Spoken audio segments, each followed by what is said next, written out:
Tubaniriza nnyo baganda baffe abali ku mukutu guno gwa the updates online page.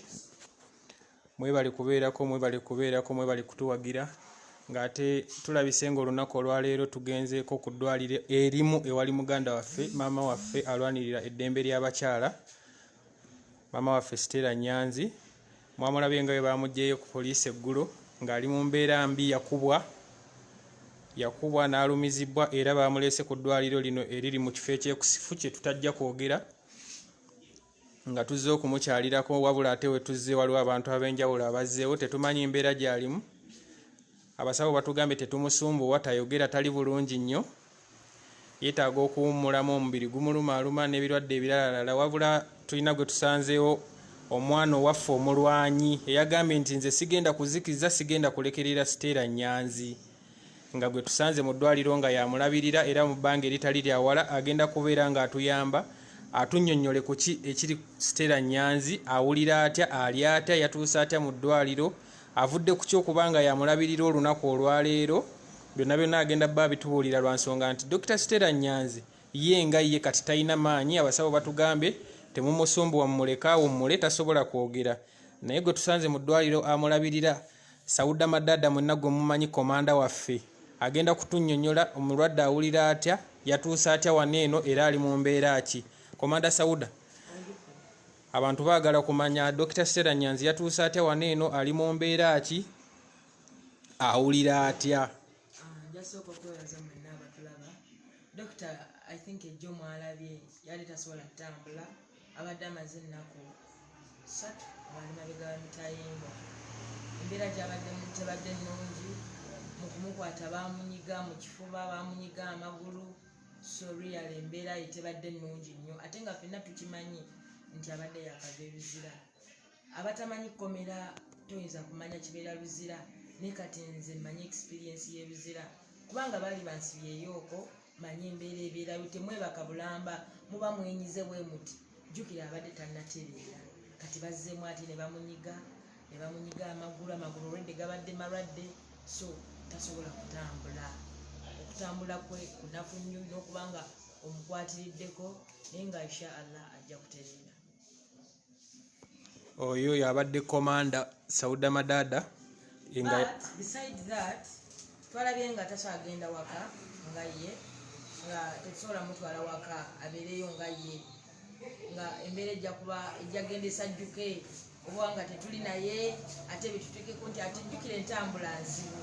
Tulina obuzibu bw'entambula nti baganda baffe bonna abandisobodde okuba wano mu bungi, abamu entambula ebasalako. Abantu bagamba ka volume yongerako ko tebakuwulira bulungi. Anti bane ndi mu ddwaliro ngamba kyentegeeza nti abantu entambula yaffe mbi nnyo nga yomukiwulira. I think mwenna mundabye mpositi nze mabegaawo nkubye nze nanga ntonyolokose, mbadde nziruka kulaba mbeera mu yasuze, kubanga nfunye esimu nga bangamba nti yasuze bulungi, ate nga nina okwangu okulaba nti at least tubeerawo. Omutima gw'obwasitwago ogwo tetuyinza kugusuula, at least nga tubeera naye tulabe nti mbeera ki mwali, ne at least waliwo improvement egenda mu maaso, era tusaba ajja kutereera, era ffenna kyetusuubira kubanga kyetusinga okwagala. Dokita waffe awulira atya? Dokita nga mumulaba, okwogera kwe kutono, kati nga nze mugaye timumpira na ddoboozi. Ayinza obutogera kyamaanyi, ayinza obutogera nnyo, naye nga ajja tereera, just nti alina obunafu mu mubiri, like tasobola kutambula, like tasobola kwewanirira nga ye nga bwekibadde emabega kangambe last week eri nga mulamu, buno budde tekisoboka kubanga alina obulumi mu nnyingo muno mwonna mumuluma, naye nga inshallah ajja kutereera. Mu nnyingo mwokka mwe muluma oba abasawo balina ebirala bye bagambye ebyajjiddeko mu kumukuba ebiyinza okuba nga bivuddeko ensonga emuleeseza mu ddwaliro olwaleero? Era ripooti y'abasawo manyi bawandiika olukonokono nga lw'amaanyi, kyova olaba nyinza olutalutegeera nnyo, naye nga kyobamanya nti mukosefu mu mubiri gwe, mukosefu ng'omuntu, mukosefu ekiri serious kubanga tasobola kutambula. Omuntu nga tasobola kutambula, boddayo n'olaba vidiyo eri baamunyiga muno mu bulago mumuluma, muno mu mbirizi mumuluma, ne muno mu bigere mumuluma. Abali ku mukutu guno gwa the updates online page, ye embeera eri mu ddwaliro sofa. Ate ekyenjawulo ekiriwo Twegatiddwako abagenyi abalala abazze okulaba nga bakyalira ku muganda waffe maama waffe Stellah Nyanzi nga kubazze kwe kuli bajjo clear process omukulu Mr. Update Segirinya Muhammadi ne kanso waffe awamu ne Matovu Junior beba abantu ate abazze okulabika nga begasse kubaliwo okulabika nga bakyalira ku maama waffe. Tugenda kubanga tuwulira ate ekiva ku ewa kanso yagenda okusooka okutubulira mbeera ki kanso musiri. Kanso musiri webale kujja kukyalira ku dokita.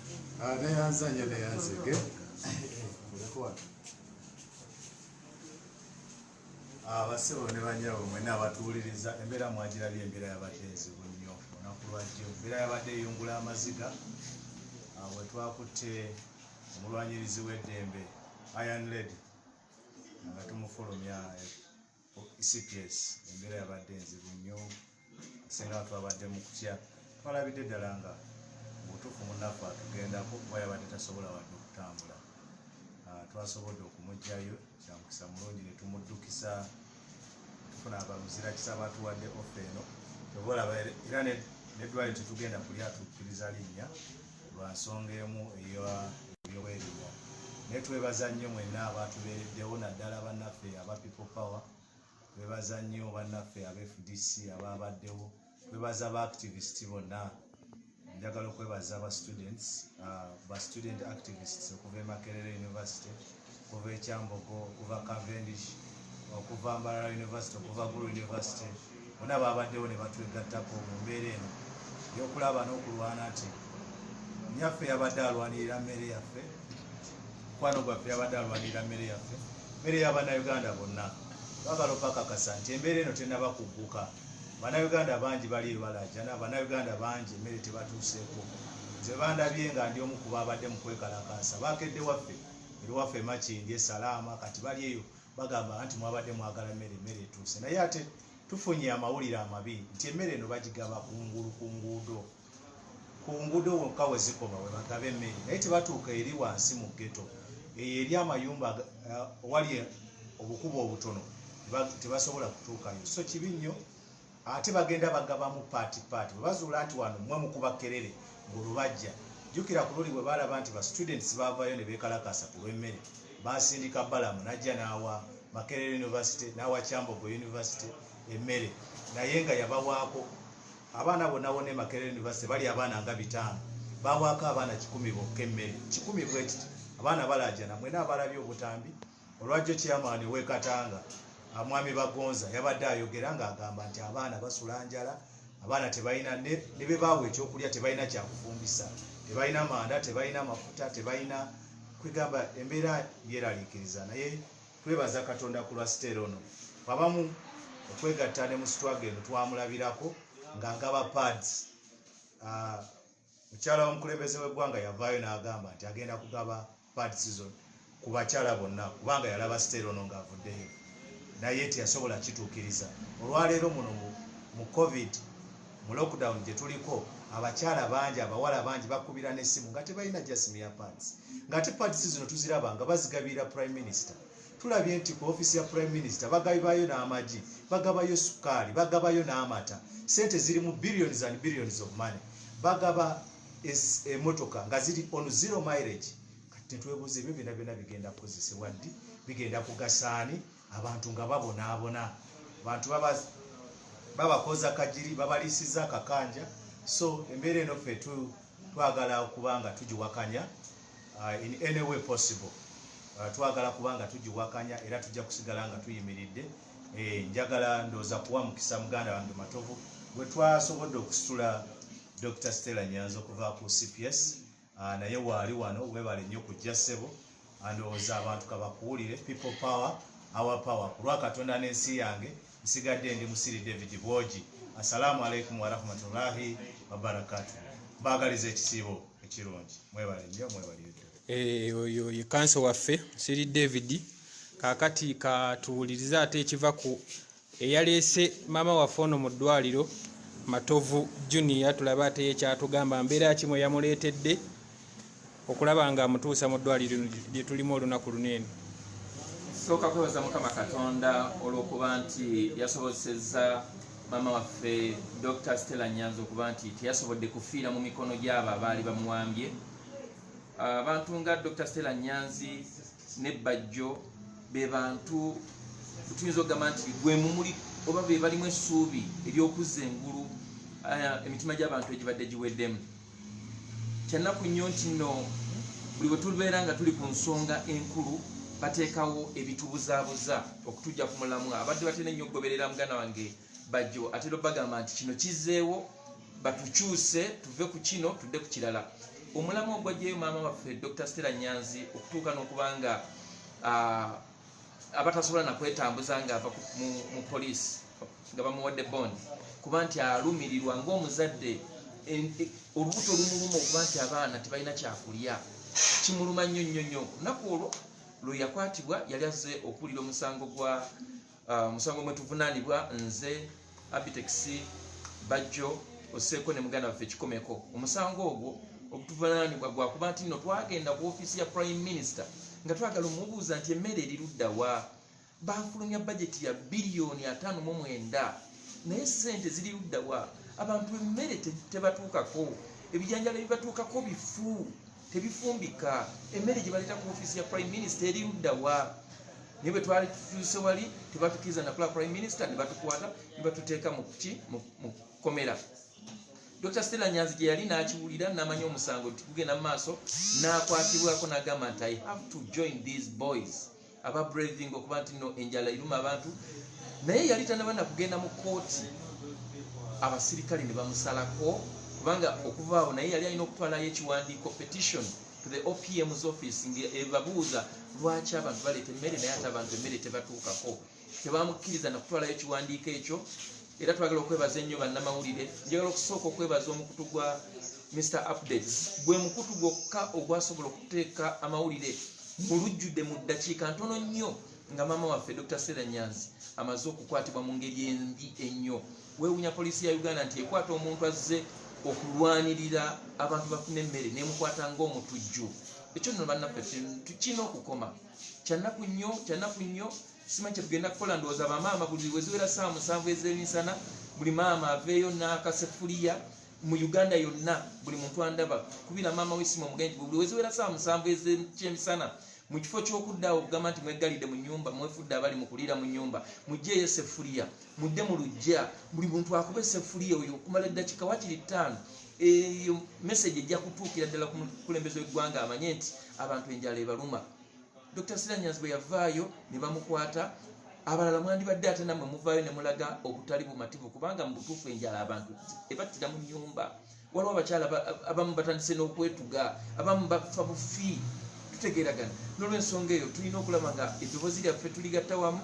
Abantu nga bano baba bavuddeyo ne batulwanirira nammwe mubeere nga mugattako amaloboozi. Muleke kubira ffe masimu nga mutusaba kubira esimu nakugamba mpaayo omutwalo. Okusaba omutwalo tekigenda kujja mu njala n'ekyogenda kusigala ng'osaba. Either lockdown eveeko oba abantu emmere batuukeko kuba tuli sure nti gavumenti erina obusobozi okutuusa emmere mu bantu bonna. Kati tunulira maama waffe ali wano yandibadde ali mu bintu birala nnyo naye ali wano lwaki? Kubanga yavaayo alwanirira gwe omuntu owa wansi atalina kyakulya atalina kyakunywa. Kyobula nti bannaye mulina okunyiiga mulina okusunguwala. 2021 temulina kuzza bantu babalabisizza nnaku kubakulembera. Eyo ebeere nga ye ngombo yammwe. 2021 tetuddamu kulaba ku bantu babalumiza nnaku. President Museveni 2020 munyiige nnyo nga naye bw'abanyiizizza. Omusajja abanyiizizza naye mugaanye okunyiiga. Buli kimu kye balina okubakola kibakoze naye mugaanye okusunguwala.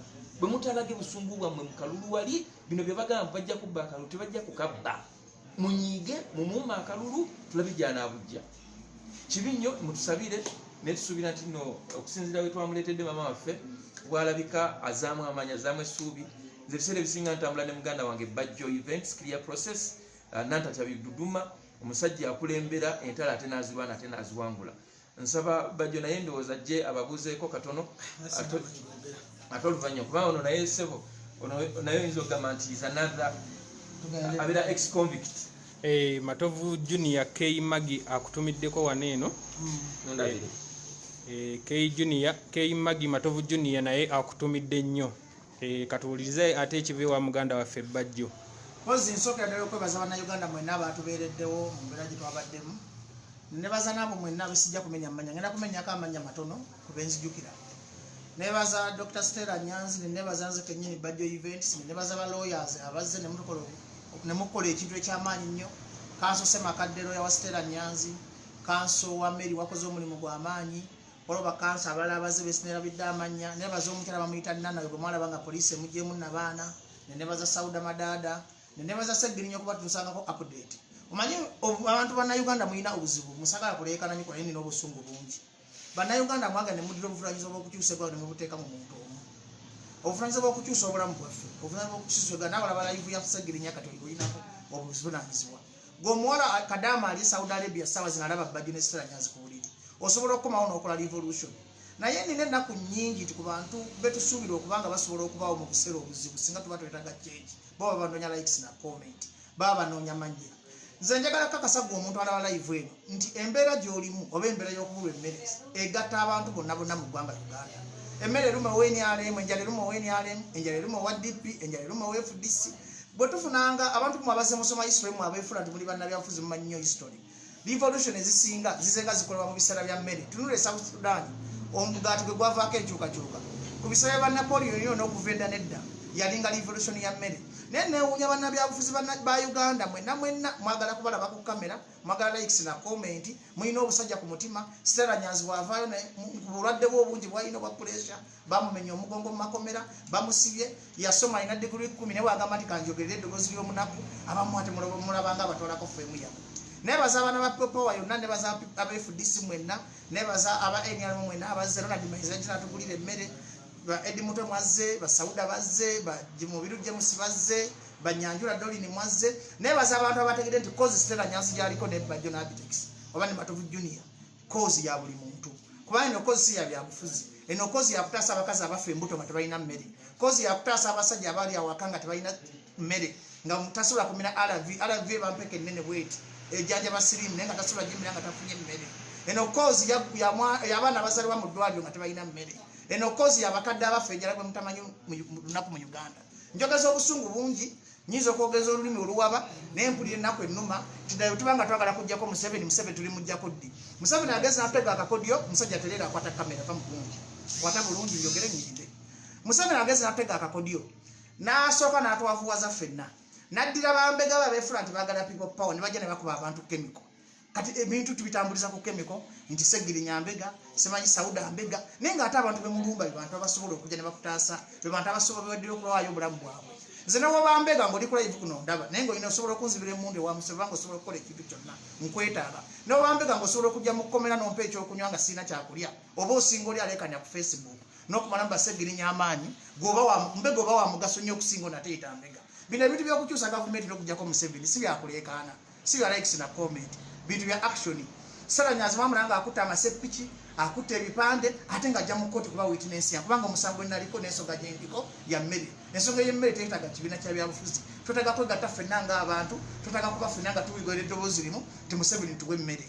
Abakadde musabe emmere, abato musabe emmere, abavubuka musabe emmere, abasajja musabe emmere, abakazi musabe emmere. Kubanga enekkozi gye tuliko ya muntu wa wansi. Mu bintu gwe omuntu wa wansi atalina ddoboozi, omuntu wa wansi avuga akagali osobola wetwalinga omuntu asobola okuvaako change. Namwe namudidde obuvunaanyizibwa bw'okukyusa eggwanga mubutisa omuntu omu Bobi Wine gwe mutunuulire liiso gwe ne wejjamu okugamba nti gwe kennyini osobola okukola Bobi Wine kyasobola okukola. Gwe kennyini osobola okuyamba Bobi Wine okutuuka wali wayagala tutuuke. Kuba Bobi Wine tumuyamba buyambi kumusapootinga kulaba nga atuyamba okwanganga Museveni. Naye Bobi Wine amaanyi ge gali mu ggwe ate gwe amalamu bano abalwanyi abalala amaanyi. Naye ne mwerabira mwena mwabasudiye ebintu.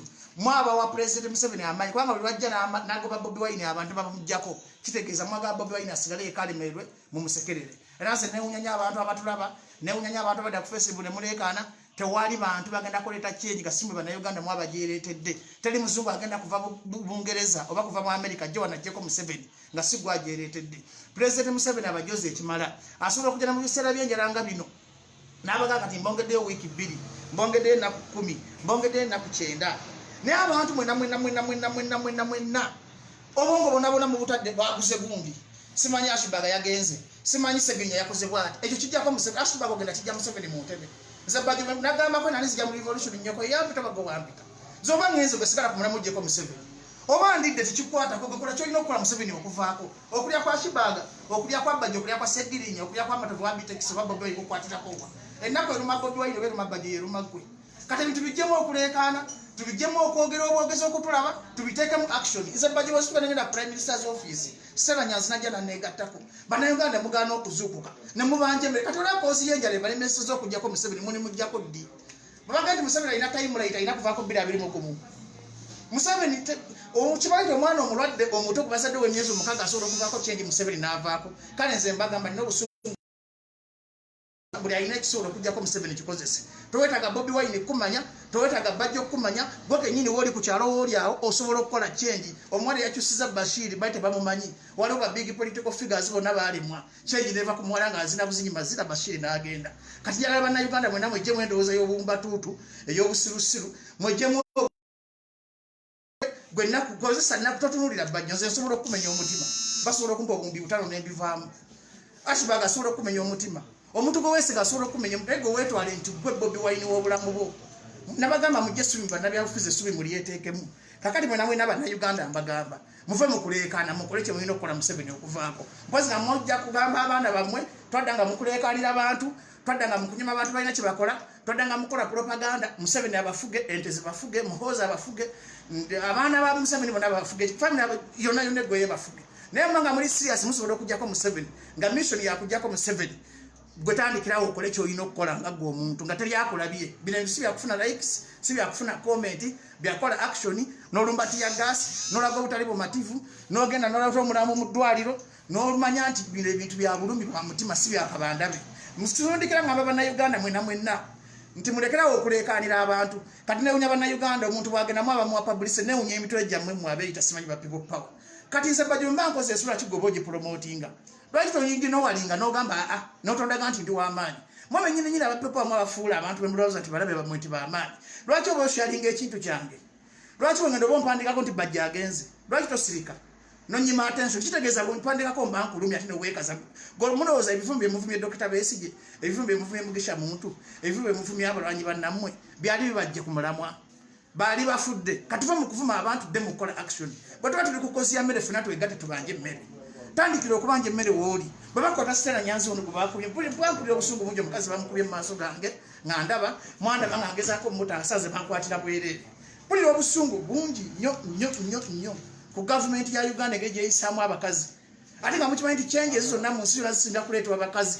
Change zonna mu nsi yonna zisinga kuleeta abaana b'amasomero nga Makerere University. Bwe tuteegatte tuyamba abakazi. Bwe tutayambe baana b'e Makerere. Bwe tulabiteeka nga mu feeling nti nze nina okubeera waggulu nze nanyini change. Change mu Uganda teriko nnyini my friend mbabuulira. Change gwe weerabe nga gwe nnyini change. Nze Badjo bwe ngenda tekikwatako. Segirinya bagenda tekikwatako. Buli mwe abazanyeeko loole Segirinya mwebaze nti webale kola ku paati yo Segirinya ogikoze otuwadde update fukatandikira amanyi amapya. Kyawandikibwa nti Segirinya alina okuleeta change. Kyawandikibwa nze Badjo alina okuvaako change. Kyawandikibwa nti Besigye alina okuleeta change. Kyawandikibwa mu kitabo nti Bobi Wine alina okuvaako change. Omuntu yenna ne waba mwana muto asobola okuvaako change. Muve mu propaganda mufune mission yemu kujjako Museveni. Muve mu bintu by'okubabuzaabuza. Kati bw'omanya nti Segirinya agenda kulya oba ngenda kulya kiyambira wa change. Nze njagala Bobi Wine akoze ba Bobi Wine 10. Nze nkoze ba Badjo 10. Segirinya akoze ba Segirinya balala 10. Nze we bangula omulala ajja kujja akolera oluyamye badde ekola. Ne tumechuwa mazi tumenga chuwa publicity. Tumenga kwefuula nti tulumirirwa kumbe tuli mukono. Emission ya Museveni obukodyo babayekera. Mwe mukola propaganda okupromotinga abantu mu mubavuma ate nga muba promotinga bafune kye baagala. Nze ngamba bannayuganda bwe buno obudde tulina okuzibula emitwe gino tulina obudde butono nnyo. Omusajja agala tubaka lubiri abiri mu gumu. Ne muli mu kunenengana muli mu ntalo. Ndina omukisa mulungi era ndi musanyufu nnyo. Ndi sawa ya musibire kye bayita United Forces of Change. Mujja kulaba kano Dr. Besigye Jeno Mugisha Muntu tumukunde Bobi Wine kadala kamba twali musemu kitusaba tugende kubanga buli omu wali wano wetaaga change ni ate buli abantu kibakola mujja kulanga mu bitadde propaganda kati mwagala change ya bamama bamwe change ya bana bamwe mmoja ku bantu kubamanya bumanya oba mmoja kulekana bulekani kulabe nga kuzira ibuzi na kulekana mugambe nti mwagala change kale nze ngamba nti buli muntu kulongo yagala ekyuka chu tandikira woli tolinda Badjo tolinda Bobi Wine tolinda Besigye tolinda Mugisha Muntu kola chokola Museveni agende oyino sono kwata omukeka no twa mukubo wakati no ganze nkoye ekintu nkoye Ddwaliro ebbi nkoye amasomero amabi NSSF tetuwa ssente naye obusente bumalira mu kwogera ne tuleekaana ne tudda mu propaganda ne tudda mu kwogera ebitakwatagana ne tudda mu kwesojjasojja. Museveni ng'aseka. Museveni is using us buying time kutuukiriza mission ze abataddemu kye bayita divide and rule. Ate mujala kwewunya ati abantu abaleekaana nnyo abeefula nti balungi ate nga be babi. Kubanga mujja kizula mumenyeko emitima mugambe twali tumanyi Sandiso yali bwati ne bwati. Kakati ze nfundikira mpagamba tugenda kuleta projects nyingi ze buli kintu kiri musijiri mu kulula sikiri mu kulwa nnyoko buli kyekola nkikolanga bajja nkolera abaana bange n'abantu ba wansi abatasobola abatalina ddoboozi. Ze gwali ku Facebook kuno tolina kyonnyamba nze buli kyenkola bwe kimma amazzi tokipromotinga kirabe bulabi singa kimunyamba ne kijjako Museveni. Ze na mission Museveni kuvaako oba avuddeko atya oba avuddeko ndi mbegawe oba avuddeko ndi mukozi we kasa kiri answer eriemu gye njagala Museveni kuvaako. Museveni kuva mu ntebe kyokka kye njagala. Oba mujjeko muyiridde mazzi oba nebase mu luguudo oba nsitudde busepiki oba nsabye emmere oba ndidde enkoko answer eriemu Museveni kuvaako. Kati gwala ba Facebook live ya Segirinya kyeweebuuza ki lwaki gwe oddanga mu kukristyizinga kunenya bunenya buli nsobi ebaawo nga tulaba birungi muntu byabaakoze. Mwe babagamba nti politics mulina kujja kwogera bogezi nnyo abantu babalame nti mumanyi okwogera ne action zibalemye. Era kino ekiseera kyenjala kubanga tolina kyosobola kukolawo nga munnabyabufuzi ng'omuntu alina eddoboozi Museveni aligenda ddi liri wateekerateekera Museveni nti alina genda 2021. Kati gwenze ngamba munnayuganda yenna kola kyosobola okukola wooli olabe nti Museveni avaako. Tandika n'amaanyigo tandika n'obusobozi bwo wekkirize muntu oli w'amaanyi okusinga Bajjo oli w'amaanyi okusinga Segirinya. Noonyayo koozi ogira gavumenti gyetakoze bulungi ogikulemberewo ku kyalo wooli ku disitulikiti wooli. Tolinda bantu kwegattako abantu bali kujjukira mu byafaayo. Tolinda bantu kugamba nti Sauda tanyambye Segirinya tanyambye. Tandika kuba kuli obulumi buluma gwe ennaku ekuluma si eruma Bajjo. Sijja kwogera bingi nebaza mwena mwena abantu abatukyalidde nebaza mwena mwena abantu abatubereddewo mu kkomera kuba obusungu tulina bungi nammwe abalabanga ti Museveni tasobola kuvaako nammwe tubebaza endowooza yammwe. Sina weniyalemu gwempalana sina wa people power gwempalana sina wefugisi wempalana ate buli omu olina eddembe okukola kyoyagala. Naye nze mission yange ndi mu mutima nga Bajjo ekizibu ndira kimu Museveni. Ekizibu kyange si muntu mulala nina kukola bintu bijjako Museveni sijja kulangira byengenda kuzzaako nze nja kukola ebintu bingi era by the end of the day muli proving abaani abali baagala change abatuufu n'abali babamalira obudde. Eno live njagala mu saving for future purposes era bangi muli twegattako nga muteye tuli ku mulamwa gw'okulaba nga twala Museveni. Nze omulabe wange ali omu President Museveni sina mulabe mulala. President Museveni engeri gy'obyamu eggwanga Uganda ogifudde makaago naye ensonga gy'osanyiddeko ey'emmere nankuwuninga nkyamu nnyo.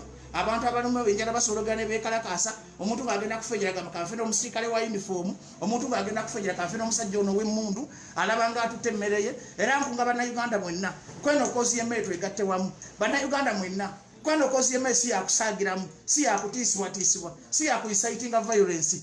Tandikirawo oli ku muluka olumbe RDC omukwata amatayo mugabe empe emmere.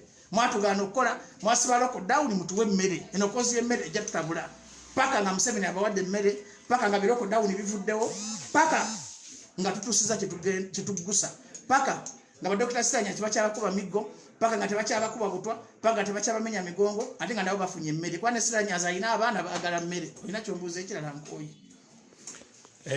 Oyo ye Bajjo ndowooza ensonga ze muziwulidde bulungi. Kaakati ate twagala okulaba omugenyi asembeeyo Mr. Update tulabe ye kyalina okwogera ku nsonga eyo. Lunaku olwaleero tuzze okukyalirako Dr. Stellah Nyanzi yaweereddwa ekitanda mu ddwaliro tajja kwogera for security purposes. Dr. Stellah Nyanzi yakwatibwa bwe yali alaga obutali mativu bwe ti emmere eri masitowa evunda naye bannayuganda tebasobodde okugibawa. Abantu bangi nnyo bafa njala abantu bangi bali maziga abantu enjala etandise obasuula ekigo abantu olwaleero bali mumaziga tewali abayamba. Dr. Stellah Nyanzi kwe kuvaayo naga nti kayimire naawo bannayuganda abalina okubeera nga bafuna ekyokulya. Naye kikwewuunyisa nti poliisi eyandibadde eprotectinga Dr. Stellah Nyanzi abe nga tatuukibwako bulabe ate yamutuusaako obulabe nabanga n'olunaku olwaleero atuuse okuweebwa ekitanda ng'atali mu mbeera nnungi. Olwekyo bannayuganda bali eyo tubasaba mwongere okusabira Dr. Stellah Nyanzi because bino byagenze omutuusibwako ng'ate yakaveeruzira gy'abadde yasibibwa kyenkana okumala omwaka mulamba ng'ali eyo kwegamba olaba nga yafunye ebibonerezo bya mirundi 2 mu nnaku ntono nnyo. Giri bakamusiba myaka 2 bazemba musibye wali ku CPS ate ne batamuwa na wantu wogamba nti wali conducive bamutadde mu kadukulu akalimu abaki ono mulwadde kino ono mulwadde kiri ne bateeka omu Dr. Stellah Nyanzi nga bakimanyire ddala nti talina mu mbeera nnungi yakava n'eruzira kwegamba poliisi ya Uganda etwewuunyisa. Ekirala ekyanyiiza ku lunaku lwe bakwata Dr. Stellah Nyanzi ekifo ky'okubeera nti bakyala be bandibadde bakwata Dr. twalabako n'abaami nga bagezaako okukozesa amaanyi bagagatta ku g'abakyala bakwate Dr. Stellah Nyanzi. Mu constitution y'eggwanga Uganda Sseginya bw'enkola ensobi basajja be bankwata, Sauda bw'akola ensobi bakazi banne bamukwata, Stellah wabanga waliwo kyemukwatidde in case tugeze bakazi banne be bajja, naye abasajja ne mutuuka okujja okukwata Stellah era be bamulita n'obuzibu buno bwonna obw'okubeera nga atuuse okubeera nga bamunyiga bamusamba bamulinnyalinnya ze natuuka ku space nensanga dokita ng'embeera gyali musulungi era nagibategeeza mmwe abali ku Updates Online page. Ekyo tembasaba abantu baffe twongere okusabira dokita kulabe ng'asobola okusuuka naye era tumanyi dokita wasuukira bw'ati tugenda kuddamu ate olutalo lw'emmere reloaded olugenda kubeera olutalo lw'emmere reloaded tugenda kuluddamu olwo tugenda wakino tugenda kikola tusazeewo tukitambuze na ggwanga lyonna tuyinza ogamba nti wiiki ejja tugenda kubeera Mbaale, wiiki ejja tugenda kubeera Jjinja because kino ekyemmere tekiriiko nti ono oba oli fena kyatukutteko mwami Museveni twewuunya nti emmere abantu gye bakuwa lwaki ogiteeka mu masitoowa abantu naye tabatuukako alinga eyeetegekera olutalo alinga agamba nti emmere oba baagala gitwala gitunda mu kikuubo era njagala kuyitako mu kikuubo eyo kasita nsanga y'akawunga konna nga mukalina nga keefaananyirizaako aka Dr. Stellah ke yaba wamugabire abantu tugenda base na busenyeyo mu kikuubo because twewuunya lwaki akawunga akaabaweebwa nga kakuwa abantu mukyagaanye okukabawa abantu batuuka n'okufenjera kitegeeza akawunga kano muyinza okuba mukatute mu akeedi mugundi mu maduuka gammwe mukatute mu oloserozi zammwe kyetutagenda kukkiriza because eno embeera tetugenda kukikkiriza abantu baffe kufanjala. Nze nebaza Dr. Stellah Nyanzi nti yeebale kuyimirira ne bannayuganda abaffe enjala naga nti ayimiridde nabo. Dr. Stellah Nyanzi ayinza okuba tasobola kubulwa kyakulya naye alumwa kubali abalala basobola okubulwa ekyokulya ate nga tebasobola kuyimirirawo kujja balumbe because olabanga n'olunaku olwo dokita lwe yalumba abantu baali batini olw'ensonga abantu okutambula bave gye bava batuuke wali waali enteekateeka olabanga kyali kizibu nnyo kyakutuukawo. Olwekyo kitulina okukola kiri ekintu kimu tulina kwebeereramu tulina kulemerako tulabe nga engeri oba endala tusobola okuteeka gavumenti tugiteeka opuresha ebengeewo bannayuganda emmere naye nga tubategeeza tulinayo olutalo lw'emmere reloaded lwe tugenda okulonkinga mu bbanga eritali ddene era nga Dr. Stellah Nyanzi komanda waffe yagenda okutukulembera mukimanyi oyo teyeerya ttama kati gwe ku mwaka faananyi bajja ayimiridde Segirinya alumbye Sauda alumbye ogatteko mu Matovu Junior alumbye olwo olutalo ate lugenda kubeera luzibu nnyo olw'emmere. Olwekyo tugenda kukomawo n'olutalo lw'emmere reloaded tetugenda kuzikiza paka nga tufunye amawulire nti buli munnayuganda yenna asobodde okufuna emmere naye tetugenda kukkiriza abantu baffe kufanjala nga tulaba nga ate ne gavumenti emmere eremeddwa okugiwa abantu. Akawunga kennyini aka gavumenti kalina okugaba akawunga baagaba obuwunga nga nokkawa bukawa nziga nti akawunga kemuwa abantu nga kakawa ffe katuleeta akaffe nako kaleme okutuuka ku bantu nemuleeta ebijanjalo ng'omuntu abifumbira wiiki namba ku manda owuuta supu olwokubiri supu olwokusatu supu olwokuna owuuta supu paka ku sandiro mulya ku bijanjalo ebijanjalo babijjawa buli muntu yewunya ebijanjalo byavaawo ebyo netugaa tetujja kukkiriza abantu kulya bijanjalo ebyo katuleete ebyaffe nene ebyaffe bitwaleeta mulemeddwa okubeera nga ate muliwo abantu. Olwekyo tetugenda kukkiriza abantu kufanjala nga tulaba. Olwekyo katwongere okusabira dokita waffe Stellah Nyanzi Allah abe nga asobola okumusuusa. Nze kyendi happy mukyo nti olutalo lwe natandise nalugusizza kyendi mu happy nakyo nali nnuwaana Dr. Stellah Nyanzi bamuyimbule ekyo nenkirwana Dr. Stellah Nyanzi ne bajjo ne bayimbulwa eyo yokka achievement gye natuuseeko ate yampadde amaanyi because najja ku CPS ne mbalabisa nga bali mu kutulugunya dokita nenga dokita okutulugunyizibwa nga ndaba nyina kubalabisa. N'olwekyo nze sigenda kuzikiza tetugenda kuwumuza bajjo Segirinya Stellah kati bano ba revolutionalist be mugenda balaba ku street buli lunaku.